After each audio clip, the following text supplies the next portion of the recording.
So the way that it accomplishes this is the same way that all of these instruments accomplish things, by introducing them to vacuum, lowering the pressure, and then maybe applying gentle heating such that the high boiling solvents evaporate, they're recondensed by a cold finger or cold trap, and then drop into here as liquid solvents. Our Rotovap has been expertly rehooked up by Lynn, it seems, today. So we can see see if it works. Let me get a flask. It's all clean now, you can see through the tube.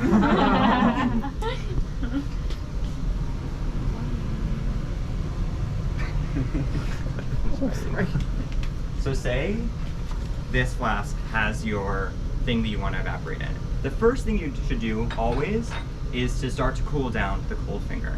As with all of these instruments, you don't want to just introduce organic vapors into the vacuums because it makes them not work as well. So it's good practice to have the cold finger as cold as possible before you start using it. So this is a isopropanol, I think it should just be isopropanol, filled with dry ice. We'll freeze it, cool it down to -78. So it's good for condensing most things. So yeah, before you start, fill this up with dry ice, let it get cold for 5 minutes, and then you're ready to evaporate. What I do is I turn on the heat bath, which is by this switch. You can turn on the power to the whole system with this switch, and then you turn on the vacuum pump with that switch. So now we can pretend that, I don't know, this has solvent in it that I want to evaporate. What I'll do is I'll turn on the power here. That starts the rotation and allows you to move up and down with this. We're gonna get yelled at in a second with this. So I can move it up, turn it off, and then attach my flask. The trap with this. Then what I'll do is I'll turn it back on, let it start rotating, introduce it to the water bath. If your sample is okay with being heated, it's good practice to apply some heating. And then I'll click P set, which is pressure set. And I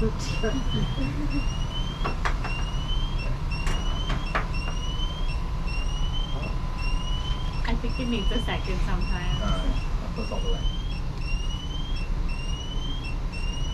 No, just doesn't like it.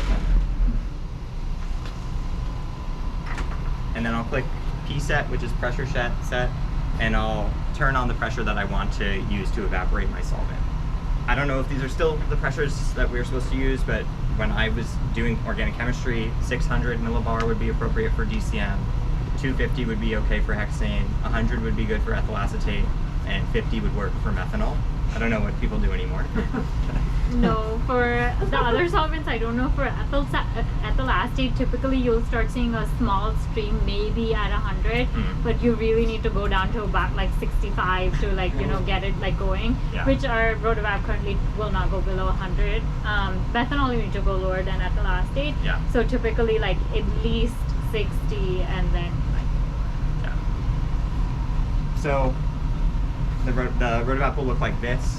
You'll click the pressure that you want it to go to, and you can click OK. And maybe not. You can press start now. Oh, right. And now it will pull down to that pressure. And this inlet is trying. Wow, I can't believe it's actually pulling. You'll have to close this inlet to actually allow it to reach the pressure that you want it to reach. So now, say my sample is completely evaporated, I'm ready to take it off. I'll lift it out of the Rotovap, turn the rotation off, and click stop. That will introduce air back into the system, and then I can turn this open.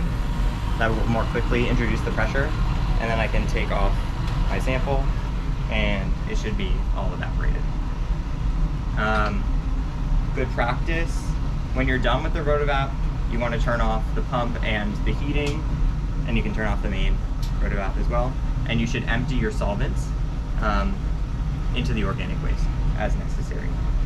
We have a few different types of ways to connect samples to the Rotovap. So these two are bump traps. So as you increase or decrease the pressure on the system, you're increasing the chances that your sample will boil and you don't want it to just boil and fly straight into the trap. So these are supposed to protect your sample from flying in if they start to boil too rapidly or low.